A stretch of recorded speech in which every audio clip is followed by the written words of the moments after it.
Peter Obi don't fall out now. He don't talk again. No. Peter Obi say, I am not power drunk. I just want to lead Nigeria and go home.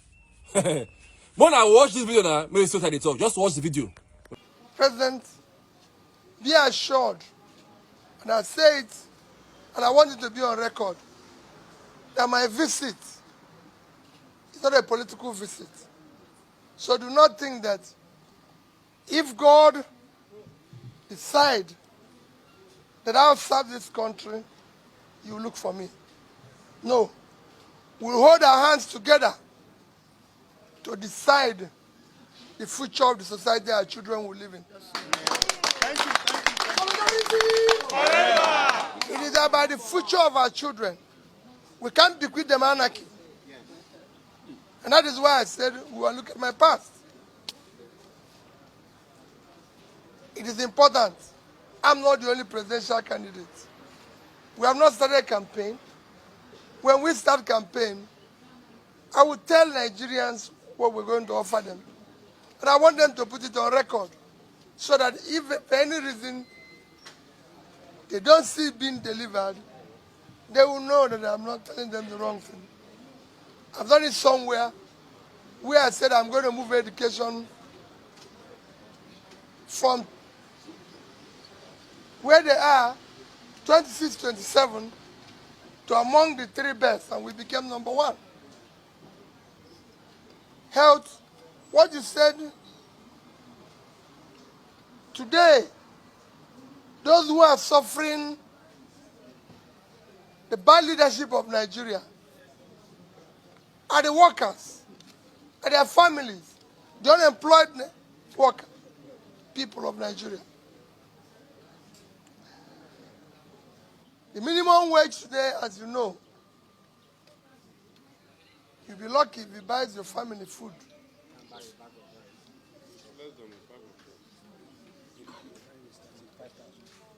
If you struggle to educate your children in school, rather than say the number of years they're supposed to be in school, the years will double. So every year, for a course of 4 years, they'll spend 7, 8 years. And if they graduate, they have no job. So you have to start feeding them again.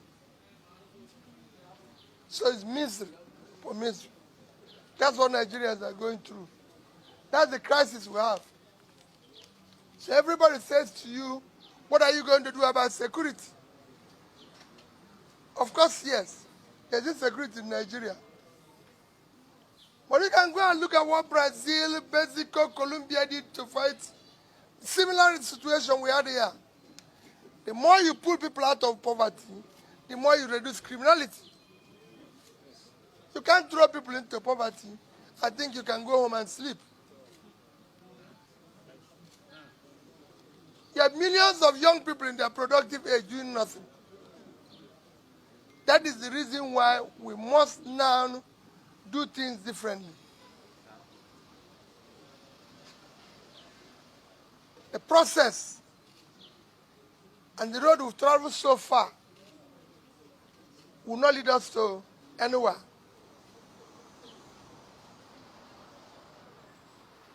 We need to change. We need to do the right things. And that is what we're doing now. By coming to you, this is a courtesy call. We will sit down with your leadership to discuss. All Nigeria do today, like I said, is sharing. We're not a producing country. Kenya, I'm not talking about first world, exported last year flour of over $500 million. The young people picking flowers in Kenya, when I went there, were being paid $100 as salary. That's the minimum wage. Kenya. I was in Ethiopia to see the tea field, the coffee field. They exported last year coffee, $1.1 billion. That can grow in Mambila. Sierra Leone, with all their problem, exported tea of $1.4 billion.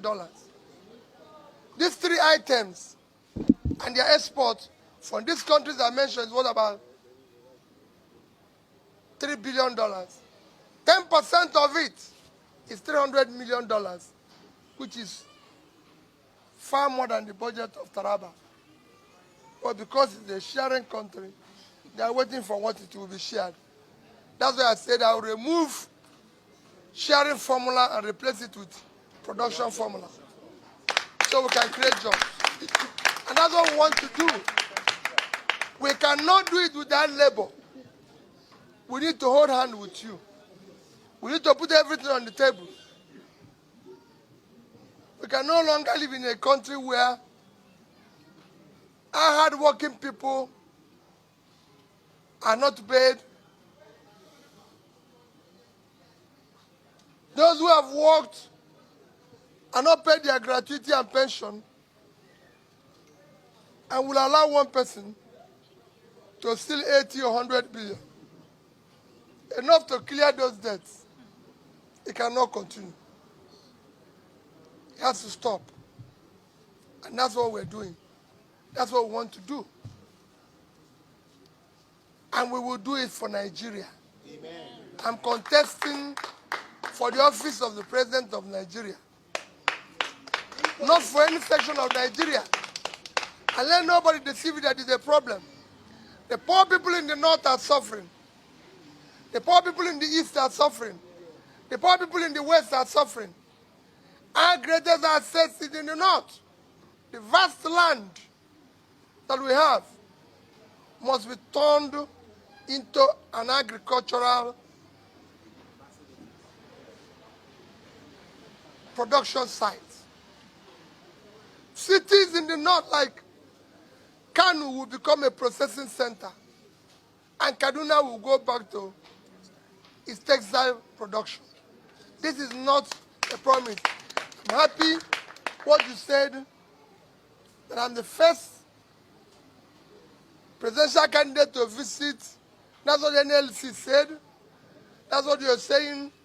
And I assure you, I will also be the first that you have to be sitting on the table and talking with, not waiting when you're strike, and then we'll start talking. We will talk before the strike. I've done it before and everything. If you go today, Anambra State University is not on strike. I'm happy. The Students' Union president made a video and said how they came to my office. And I said, tell me what I will do, and you won't go on strike. And they said so.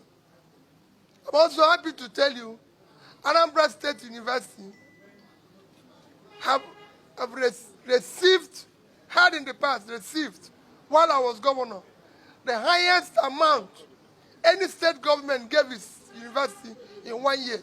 I gave them 5 billion now. So you go and verify what happened in Anambra State, what I did in terms of human capital. I'm contesting the election. I have a past. This is time for you to go and verify about my past. Don't go and verify about my shoe. Go and verify about what I did, about my work. This is time to ask, who is Peter Obi? Where has he passed through? This is time to scrutinize everything about him. I was telling a young man in the plane this. I urge you, let's build a better Nigeria. Nigerians are talented. Our youths are very innovative. All they require is government directive, a policy that can give them access to training and access to funding. I know what it means. I've created wealth from MSMEs. And that is what I'm coming to offer. So that the youth can become an engine of growth. I want them in their productive age to be productive. So we can start changing it. It's not going to be easy. But everybody has to sacrifice. And I live in the sacrificing that, doing that. I've shown it in a state. I finished in Anambra State. I left their money. I didn't take it away. So it's on record and I feel that I left 75 billion. I left it in Nigeria, not in foreign bank, in Nigeria. Until today, I don't have any form of pension. Anambra have not bought me pure water since I left office. Because I cancelled it and said, when you finish, you go home. I've gone home. And that's what I want to do in Nigeria. To serve them and go home. Thank you.